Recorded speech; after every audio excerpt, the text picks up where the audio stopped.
Hello everyone, welcome back to a online solution. आज ये video आपके लिए सोशल साइंस के लिए है। बहुत खास वीडियो है, बहुत ज़्यादा इंपॉर्टेंट है। आप पूरी वीडियो ध्यान से देखें, आपके परीक्षा में बहुत ज़्यादा काम आने वाली है। ओके, चलिए शुरू करते हैं सबसे पहले सवाल को। उससे पहले मैं आपको बता दूं, यहाँ पे एक मोबाइल नंबर जा रहा होगा। अगर आपको मेरे से ज़्यादा कॉन्टेक्ट करने की जरूरत है, अगर क्रैश कोर्स में जुड़ना है तो इस नंबर पर कॉल कर सकते हो, ठीक है। और अभी फिलहाल इसका प्राइस 249 है, बट यहाँ पे 299 आपको दिख रहा होगा, लेकिन 249 प्राइस है। इसको जुड़ना होगा तो जरूर जुड़ेंगे। और अगर वीडियो थोड़ी सी भी अच्छी लगेगी तो लाइक कर दीजिएगा, और पहली बार आए तो चैनल को सब्सक्राइब कर लीजिएगा, लेकिन पहले पढ़ लीजिए उसके बाद, ठीक है। सबसे पहले सवाल है, भारत में सर्वाधिक साक्षरता दर वाला राज्य कौन सा है?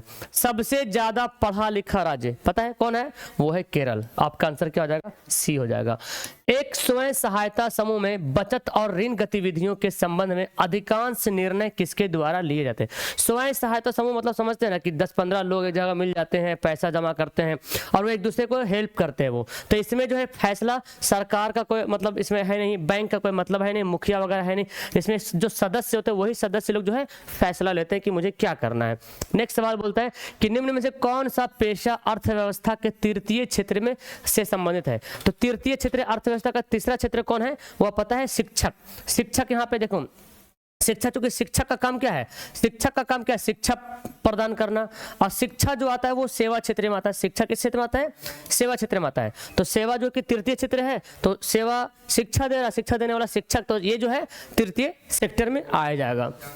भारत में वैश्वीकरण के कारण निम्न में से किस एक को सबसे कम लाभ हुआ? तो जो ग्लोबलाइजेशन हुआ, वैश्वीकरण हुआ, उनमें से सबको फायदा हुआ, लेकिन कृषि को बहुत सबसे कम फायदा हुआ। कृषि में उतना ज्यादा बेनिफिट नहीं हुआ, बल्कि द्वितीय क्षेत्र में मतलब उत्पादन क्षेत्र में बहुत ज्यादा फायदा हुआ, सेवा क्षेत्र में बहुत ज्यादा फायदा हुआ, औद्योगिक क्षेत्र में बहुत ज्यादा फायदा हुआ। नेक्स्ट है, किस पर खर्च करना निवेश किस पर खर्च करना निवेश है? यानी कि देखिए, कारखाने की इमारत बनाएंगे, मतलब निवेश मतलब इन्वेस्टमेंट कर रहे हैं। तो कारखाना बना रहे थे, हमको क्या करेंगे? कारखाना की इमारत बना रहे थे, बहुत ज्यादा पैसा लगेगा, उस पर इन्वेस्ट करना पड़ता है। मशीन वगैरह लेने में इन्वेस्ट करना पड़ता है, उपकरण, ये सभी हमारा सही आंसर हो जाएगा। निम्न में से किस कारक ने वैश्वीकरण को सुगम नहीं बनाया? किसने? तकनीकी व्यापार का उदारीकरण, WTO और बैंक का राष्ट्रीयकरण। तो ही आपका आंसर होगा बैंक का राष्ट्रीयकरण, क्योंकि इससे कोई मतलब नहीं है वैश्वीकरण से। ओके, बाकी ये तीनों को मतलब है वैश्वीकरण से। नेक्स्ट सवाल पढ़ते हैं, जवाहर रोजगार योजना कब लागू हुआ था? पता ही है, 1989 को जवाहर रोजगार योजना लागू हुआ था। विगत कुछ वर्षों में बिहार में किस क्षेत्र का सर्वाधिक विकास हुआ है? तो आपको पता है बिहार में सबसे ज्यादा किस सेक्टर से फायदा हुआ है? सेवा क्षेत्र से ज्यादा जो है बेनिफिट हुआ है। अगला सवाल है, भारत में वित्तीय वर्ष कहा जाता है। सवाल पढ़े हुए हैं, बस एक बार ध्यान से रिविजन कर लीजिए। भारत में वित्तीय वर्ष कहते हैं 1 अप्रैल से 31 मार्च को क्या बोलते हैं? वित्तीय वर्ष कहते हैं। हमारे देश में किस मुद्रा को वैधानिक मुद्रा मान्यता प्राप्त है? यानी कि कानूनन मुद्रा कौन है? पत्र मुद्रा, जो 10 रुपए का नोट है, 50 का, 100 का, वो क्या है? एक पत्र मुद्रा है, कानूनन मुद्रा है। इंग्लैंड की मुद्रा क्या है? सबको पता है इंग्लैंड की मुद्रा क्या है? पाउंड है। पाउंड, इंग्लैंड में पाउंड बोला जाता है, हम लोग भारत में रुपया बोलते हैं, है ना। इसी प्रकार रूस में रूबल बोलते हैं। मुद्रा का प्राचीनतम रूप क्या है? पहले मुद्रा का क्या इस्तेमाल करते थे? तो वस्तु मुद्रा, क्योंकि पहले वस्तु विनिमय होता था, वस्तु से वस्तु लेन देन होता था, तो उसको बोला गया वस्तु मुद्रा बोला गया। नेक्स्ट सवाल देखिए, भारत में सर्वाधिक वर्षा वाला स्थान पता है ना? मासिनराम, जो कि मेघालय में पड़ता है मासिनराम, और यहाँ बहुत ज्यादा बारिश होती है, ठीक है ना। तो इसको बोला गया सबसे ज्यादा वर्षा वाला स्थान।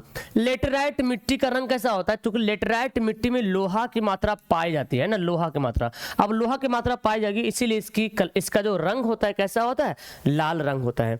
नेक्स्ट पढ़ते हैं, लौह अयस्क कौन है? लोहा का अयस्क जिससे लोहा की प्राप्ति की जाती है, तो लोहा का अयस्क हेमेटाइट, मैग्नेटाइट वगैरह है। तो अब ऑप्शन देखें तो हेमेटाइट ये क्या है? लोहा का अयस्क है। इंदिरा गांधी नहर कहाँ है भाई? बताइए, इंदिरा गांधी नगर कहाँ है? तो इंदिरा गांधी नगर आपको देखने को मिलेगा आंध्र प्रदेश में। कहाँ मिलेगा? आंध्र प्रदेश में इंदिरा गांधी नहर देखने को मिलेगा, आंध्र प्रदेश। एक मिनट,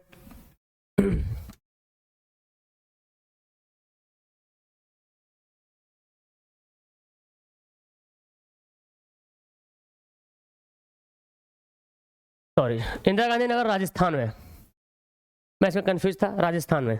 नेक्स्ट सवाल पढ़ते हैं, क्योटो सम्मेलन किस देश में आयोजित हुआ था? क्योटो पता है ग्लोबल वार्मिंग के लिए क्योटो में बहुत बार हुआ था।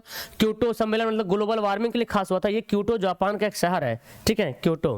भारत का पहला परमाणु ऊर्जा केंद्र कौन सा है? तो ये पढ़ चुके हैं, तारापुर। ये भारत का पहला तारापुर है। बाकी इसके अलावा और भी है, नरौरा, कुलपक्कम, कुडनकुलम, है ना, लेकिन तारापुर बहुत सबसे पहला माना जाता है। सोपानी कृषि कहाँ होता है? इंपोर्टेंट सवाल। उत्तराखंड में सोपानी कृषि होता है, जिसको हम लोग सीढ़ी नुमा खेती भी कहते हैं। नेक्स्ट है, कौन प्रायद्वीपीय भारत की नदी है? भारत की प्रायद्वीपीय नदी कौन हो जाएगा? कृष्णा। कृष्णा, गोदावरी, ताप्ती, ये सब जो है प्रायद्वीपीय नदी माना जाता है, ठीक है, तो कृष्णा हो जाएगा। विश्व पर्यावरण दिवस कब मनाया जाता है? हर साल 5 जून को पर्यावरण दिवस मनाया जाता है। कितना जून? 5 जून को पर्यावरण दिवस मनाया जाता है। रिहंद बांध कहाँ है? बिहार, पंजाब, उत्तर प्रदेश, महाराष्ट्र, है ना। तो रिहंद बांध तो याद रखिए, रिहंद बांध तो होगा यूपी होगा, है ना। रिहंद बांध कहाँ होगा? उत्तर प्रदेश होगा। रिहंद बांध है, रिहंद डैम कहाँ है? उत्तर प्रदेश में है। किस खनिज को उद्योगों की जननी कहा जाता है? बताइए, उद्योगों की जननी किस खनिज को कहते हैं? तो बोलेंगे लोहा को। लोहा को जो है उद्योगों की जननी बोला जाता है।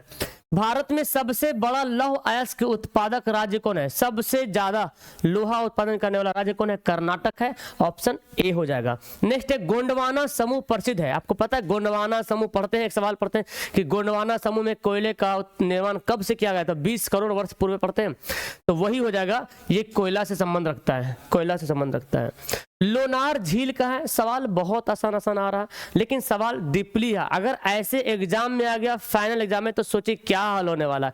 इसलिए मैं बार बार बोलता हूं कि किताब का थोड़ा अध्ययन भी किया करो, है ना, खाली रटा हुआ माल नहीं काम चलेगा। देखिए लोनार झील आप पढ़िएगा, महाराष्ट्र के बारे में किताब में दिया होगा झील, तो महाराष्ट्र में कुछ, लेकिन अलग भी कुछ दिया हुआ है।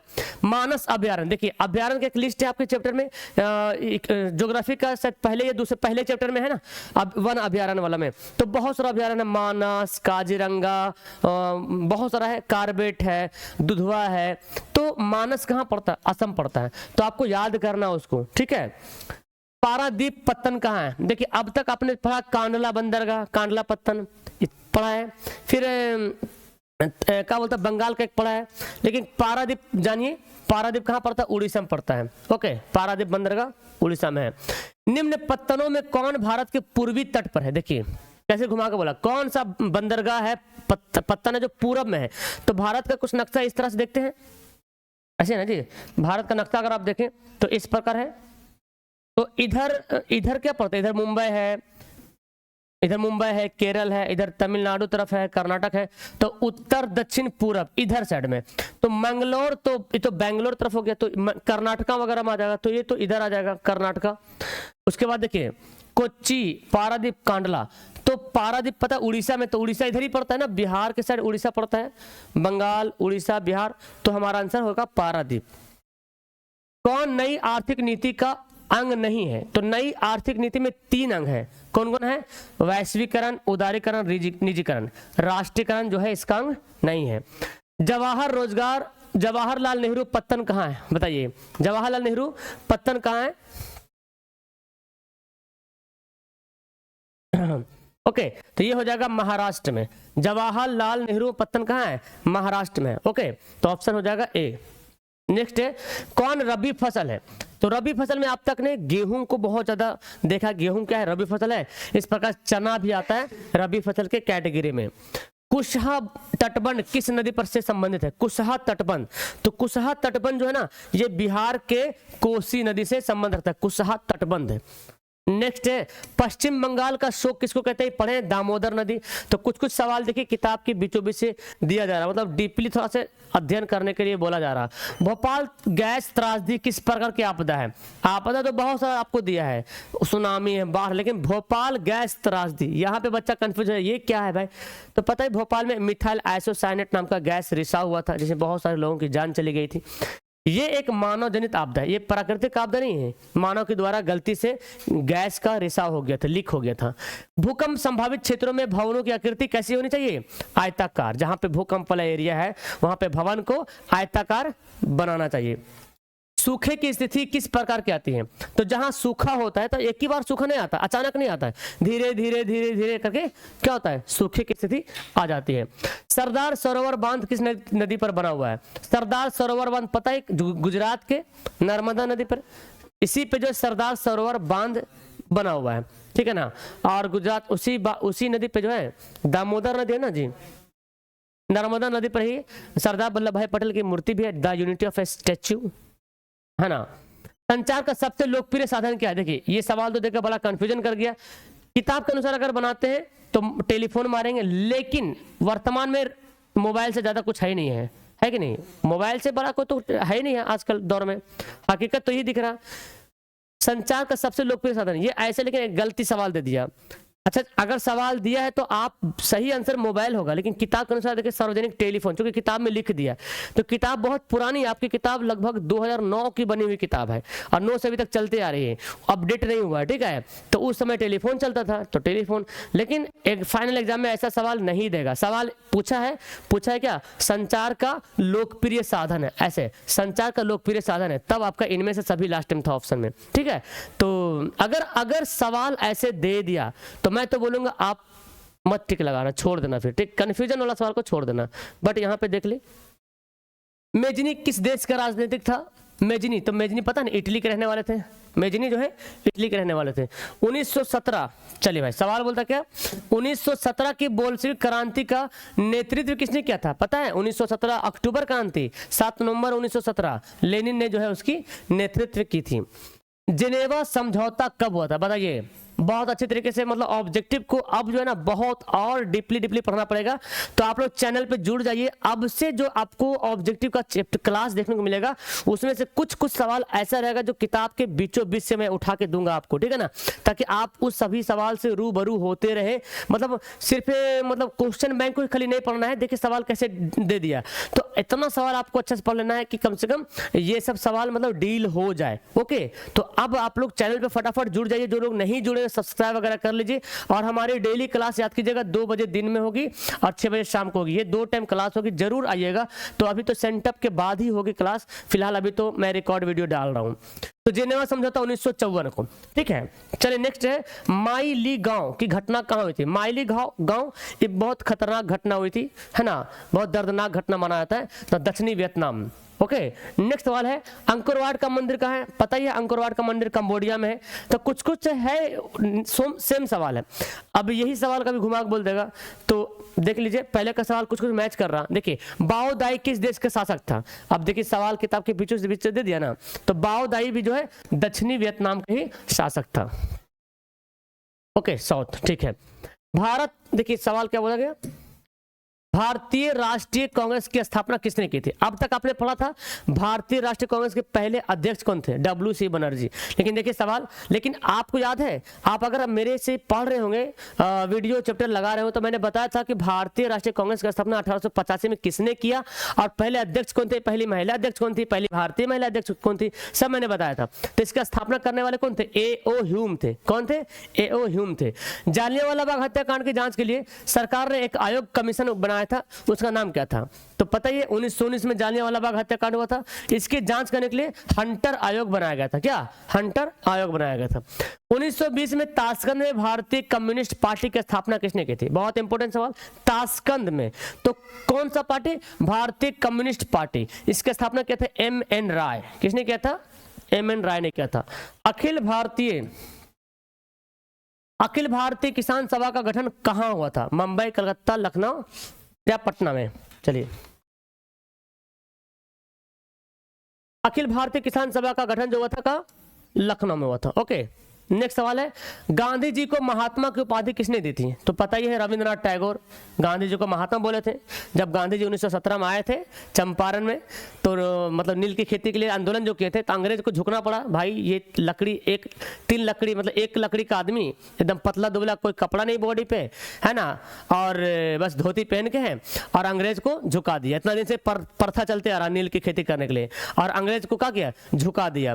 तो वही मतलब रविंद्रनाथ टैगोर मोटिवेट एक्साइट हो गए, बोले भाई तुम तो महात्मा हो। गांधी जी बोले आप तो महात्मा हैं, वही महात्मा नाम से तब से महात्मा महात्मा बोलना शुरू हो गया। हिंदुस्तान रिव्यू का प्रकाशन किसने किया था? हिंदुस्तान रिव्यू का प्रकाशन किया था सच्चिदानंद सिन्हा ने। किसने किया था? ये पत्रिका है हिंदुस्तान रिव्यू का प्रकाशन सच्चिदानंद सिन्हा ने किया था। नेक्स्ट सवाल देखिए पढ़ते हैं। बोला गया तिलक ने केसरी का प्रकाशन किसने किया था? अब ये सवाल याद कर लीजिए, केसरी जो पत्रिका था इसके संपादक कौन था?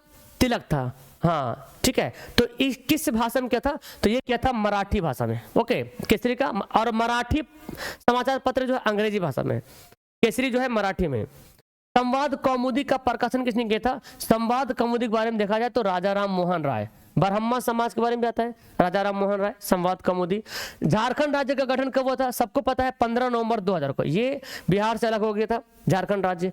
ओके, नेक्स्ट है इंग्लैंड में महिलाओं को वयस्क मताधिकार कब प्राप्त हुआ था? तो इंग्लैंड में सभी स्त्री पुरुष को जो यंग हो गए थे उसके लिए वोट देने का अधिकार 1918 में उसको प्राप्त हो गया था। सांप्रदायिक राजनीतिक आधारित है, तो मैंने बताया था जहां पे सांप्रदायिक मैटर आ जाएगा समझो कि धार्मिक बातें आना शुरू हो गया, तो ये धर्म पर आधारित है। नेक्स्ट है सवाल देखिए, बहुत अच्छा सा सवाल यहाँ पे कि भाषाई आधार पर बनने वाला पहला राज्य कौन था? भारत में लैंग्वेज के आधार पर बनने वाला पहला राज्य कौन था? आंध्र प्रदेश। कौन था? आंध्र प्रदेश, लैंग्वेज का, क्योंकि वहां क्या बोला गया? तेलंगाना, तेलुगु भाषा बोला गया ना। आंध्र प्रदेश में तेलुगु भाषा बोला जाता है, तेलंगाना उधर ही है। बिहार पंचायती राज अधिनियम कब लागू हुआ था? तो बिहार में पंचायती राज अधिनियम 2006 में लागू हुआ था। तृतीय स्तर जो है 2006 से लागू हुआ बिहार में। भारत में संविधान की 8वीं अनुसूची में कितनी भाषा का रखा गया है? कितनी भाषा को मान्यता प्राप्त हुआ है? तो पता है कि भाषा का जो मान्यता दिया गया 8वीं अनुसूची में रखा गया कितनी भाषा? तो ये पता है भाई, यहाँ तो ऑप्शन नहीं दिया, तो मैं यहाँ पे लिखता हूँ, है ना। इसका ऑप्शन होगा 22, इसका ऑप्शन है 21, 22, 23, तो 22 को टिक लगा दीजिएगा। ठीक है, लगता है यहाँ पे कॉपी पेस्ट नहीं हो पाया। ओके, 22 हो जाएगा। नेक्स्ट सवाल पढ़ते हैं। ये वाला ऑप्शन ना ये गलत है, यहाँ पर ऑप्शन 21, 22, 23 रहेगा। 21, 22, 23, 15, 20 ऐसे रहेगा, 22 होगा। स्थानीय शासन की शुरुआत किस राज्य से हुई? तो स्थानीय शासन मतलब जो है, मतलब क्या बोलते हैं, स्थानीय शासन जो करते हैं जिसको बोलते हैं पंचायती राज व्यवस्था, तो ये इसकी शुरुआत कहाँ से हुई थी? सबको पता है राजस्थान से इसकी शुरुआत हुई थी। भारत के मुख्य निर्वाचन आयुक्त थे, मतलब चीफ इलेक्शन कमिश्नर की नियुक्ति कौन करता है? उसके चुनते कौन है? शपथ पत्र कौन दिलाते हैं? राष्ट्रपति। जल संघर्ष किस देश में हुआ था? ये तो पढ़े, जल के मतलब जलों की कीमत में वृद्धि हो गया था बहुत ज्यादा, मतलब जल संघर्ष हो गया। तो ये कहाँ होता? बोलीविया देश में जल संघर्ष हो गया था। रंगभेद के खिलाफ नेल्सन मंडेला ने कहाँ आंदोलन चलवाया था? बताइए, चलाया था। नेल्सन मंडेला का नाम तो सुने होंगे। तो रंगभेद का कहाँ चला था? दक्षिण अफ्रीका में चल रहा था। यही जो है इन्होंने इसके खिलाफ जो है आंदोलन चलाया था। चार्टिस्ट आंदोलन कहाँ हुआ था? सबको पता है चार्टिस्ट आंदोलन जो है इंग्लैंड में। कहाँ हुआ था? चार्टिस्ट आंदोलन जो है इंग्लैंड में हुआ था। नेपोलियन संहिता किस वर्ष लागू हुआ था? नेपोलियन कोड बोला गया, क्योंकि नेपोलियन बोनापार्ट था, उन्होंने अपना कानून लाया था। कानून बहुत अच्छा था, जिस तरह से लोकतांत्रिक कानून होता है उस तरह था, लेकिन इनका ज्यादा दिन रहा नहीं, फिर तो आपको मेटरनिक वगैरह का दौर आ गया था। तो नेपोलियन जो अपना संहिता यानी कि कोड लाया था 1804 में। देखिए, यूरोप का मरीज किस देश को कहते हैं? है ना, ये तो पढ़ चुके हैं। तुर्की कहा जाता था, अब नहीं, अब तुर्की अच्छा डेवलप कंट्री मतलब प्रोग्रेस में आ गया है। तो अब जो ठीक था। हालांकि आपको पता है पिछले 2 साल पहले भी वहाँ भूकंप बड़ा खतरनाक आया था, है ना, देखे भी होंगे वीडियो कितना हो गया, लेकिन अभी स्टैंड होया हुआ है। तो पहले कुछ और था, अब कुछ और है। बिहार को पृथक राज्य का दर्जा कब दिया गया है? तो 1912 में पृथक राज्य का दर्जा दिया गया है।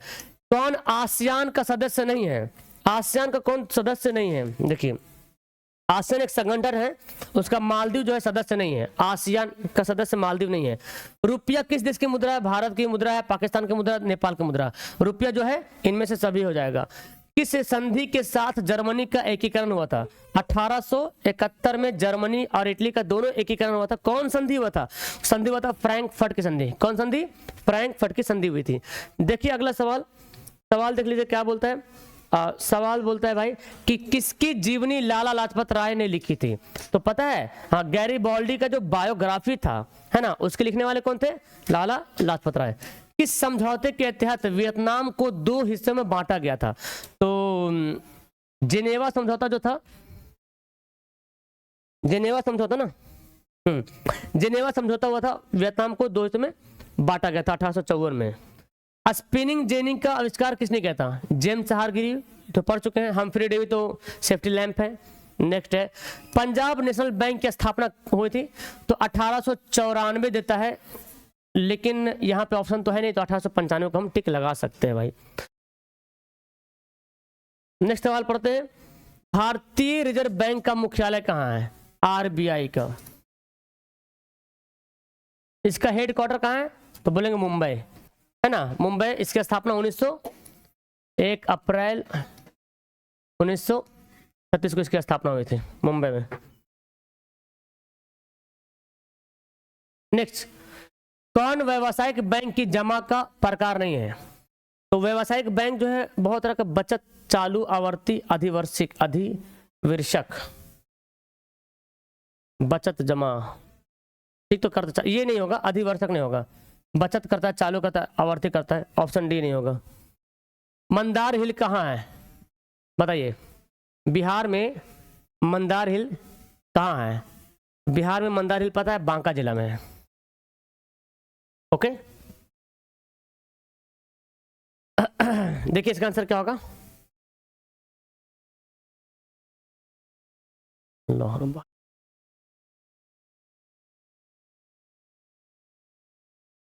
हैशूर विधि का विकास किसने किया था? हैशूर की विधि का मतलब जो एटलस वगैरह जो आता है, क्या जॉर्ज लेहमान, ये होगा, ऑप्शन नंबर ए हो जाएगा। और आखिरी सवाल आपके लिए है कि, अरे आखिरी सवाल कहाँ गया? नहीं था, अच्छा यहाँ पे है। मानचित्रों में नीले रंग से किस भाग को दिखाते हैं? तो नीले रंग से किसको दिखाते हैं? नीला मतलब हाँ ब्लू, है ना, पानी को दिखाते हैं, इसलिए पृथ्वी को बोलते हैं नीला ग्रह। तो यहाँ हमारा हो गया चैप्टर कंप्लीट, यानी कि क्वेश्चन मैंने करा दिया।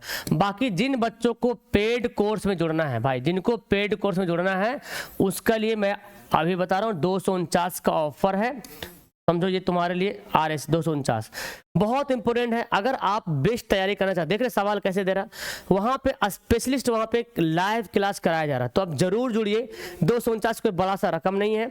यहाँ पर एक आपको मोबाइल नंबर दिख रहा होगा, उस नंबर पे कॉल करो, मैसेज करो, ठीक है ना। और अगर आपको जुड़ना है तो जरूर जुड़िएगा, ओके, एकदम ध्यान से जुड़िए, बहुत ज़्यादा बेनिफिट मिलेगा। लाइव क्लास हमसे आपको बहुत ज़्यादा करीब होकर पढ़ने का मौका मिलेगा। आपकी हर कमेंट्स को, आपकी हर बातों को ध्यानपूर्वक सुनी जाएगी और उसको फॉलो किया जाएगा, ठीक है। तो आप जरूर जुड़िए। बाकी आप अगर पहली बार आ रहे तो चैनल को सब्सक्राइब कर लीजिए। आपको इसी प्रकार जिस तरह अभी सवाल देखने को मिला है कि कैसे किताब को डीपली सवाल दिया, बीचों बीच से सवाल उठा के दिया जा रहा है, तो हम वही कोशिश करेंगे जब क्लास कराएंगे ना, तो कुछ सवाल ऐसा रहेगा जो किताब के बीचों बीच से रहेगा। तो इससे क्या होगा, आप उन सभी सवाल से रूबरू होते रहेंगे, पढ़ते रहेंगे, तो एग्जाम में आएगा तो फिर गर्द उड़ा के आ जाएंगे, ठीक है।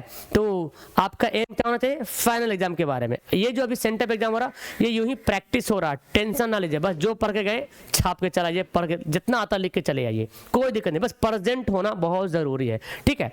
तो फिलहाल आपको वीडियो कैसे लगी कमेंट करना, और पिछला एग्जाम कैसे गया वो भी कमेंट करना, अपने दोस्तों को शेयर करना, like share subscribe, okay bye.